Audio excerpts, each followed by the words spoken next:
ഇതിലേക്ക് വേണ്ടിയിട്ട് കുറച്ച് തേങ്ങ ചിരവി വെച്ചിട്ടുണ്ട്. പിന്നെ ഇവിടെ വെല്ലെന്നാ പറയുക, ശർക്കര. അതും ഒരു 3, 2, 5 എടുത്തിട്ടുണ്ട് കേട്ടോ. പിന്നെ നമ്മുടെ ചക്കയെല്ലാം വെന്ത് നല്ല ഉണ്ടായി നിൽക്കുന്നുണ്ട് കേട്ടോ.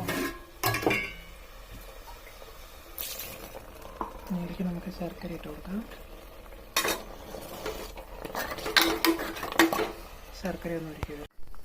ഇങ്ങനെ ഇത് നമ്മുടെ ചക്ക പായസം റെഡി ആയിട്ടുണ്ട് കേട്ടോ. അതിലേക്ക് കൂടെ തേങ്ങയും കൂടെ ഇട്ട് കൊടുക്കാം.